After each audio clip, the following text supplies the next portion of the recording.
Bismillahirrahmanirrahim. Alhamdulillahirrahmanirrahim. Wassalatu wassalamu ala sayyidil mursalin. Walhamdulillah, teman-teman yang dimuliakan Allah. La yastawil ladzina ya'lamun wal ladzina la ya'lamun. Begitulah Allah berfirman dalam surat Az-Zumar. Tidaklah sama orang-orang yang tahu, orang-orang yang mengenal, orang-orang yang bermakrifat dengan orang-orang yang tidak bermakrifat.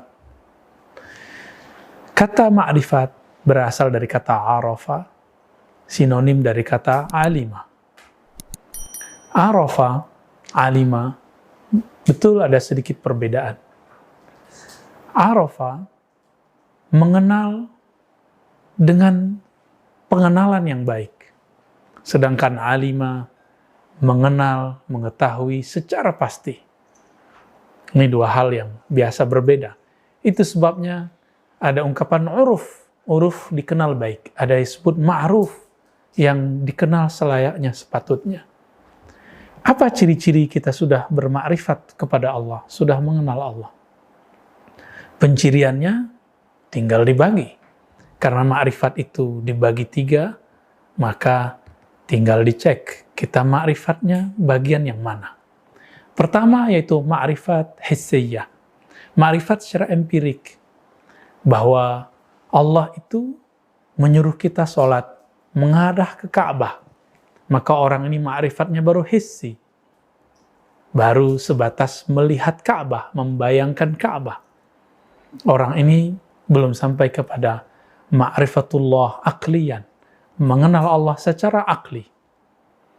Hissi, antara hissi dengan akli, yang kedua, itu ada penghubung yaitu dalil naqli, dalil secara tertulis.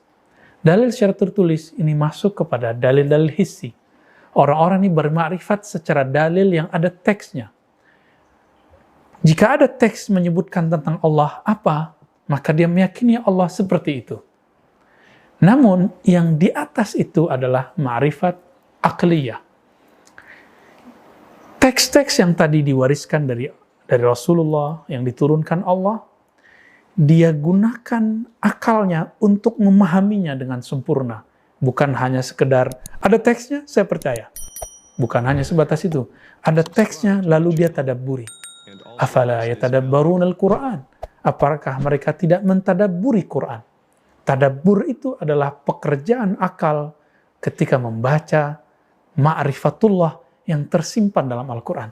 Apa beda yatafakkarun dengan yatadabbarun? Yatafakkarun memikirkan alam semesta, sedangkan yatadabbarun khusus untuk kalam sang pencipta alam semesta.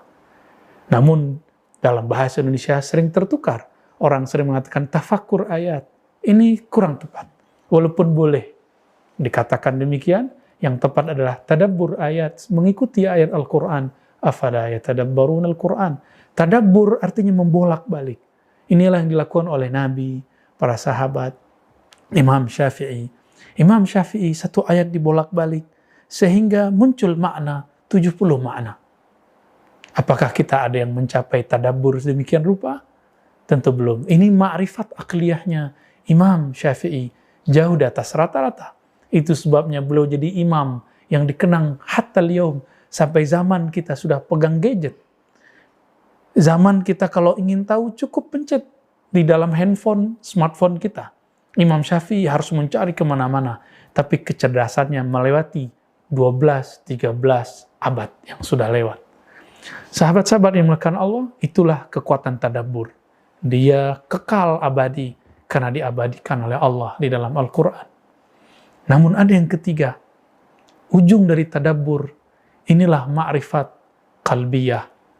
Yang ma'rifat qalbiyah ini berujung kepada ma'rifat ruhiyah.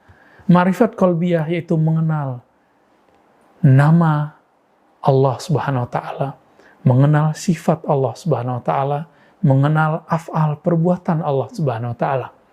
Orang ini merasakan Allah itu nyata dalam kehidupan sehari-harinya, dalam rezekinya, dalam hembusan nafasnya, dalam makan minumnya, dalam gerak diamnya. Orang ini merasakan Allah itu zahir, walaupun Allah itu juga batin. Namun, ma'rifat orang ini belum sampai kepada ma'rifatul zat. Itu sebabnya kita cukup bagi jadi 3. Yang keempat ini cukuplah milik Nabi dan milik Al-Imam Al-Mahdi dan juga para nabi-nabi. Mari maksimalkan hissiyah kita, empirik kita, memori kita, kemudian akliyah, akal kita, lalu baru masuk ke dalam kalbu.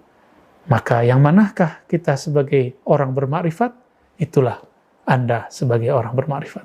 Sallallahu alaihi Muhammad. Assalamualaikum.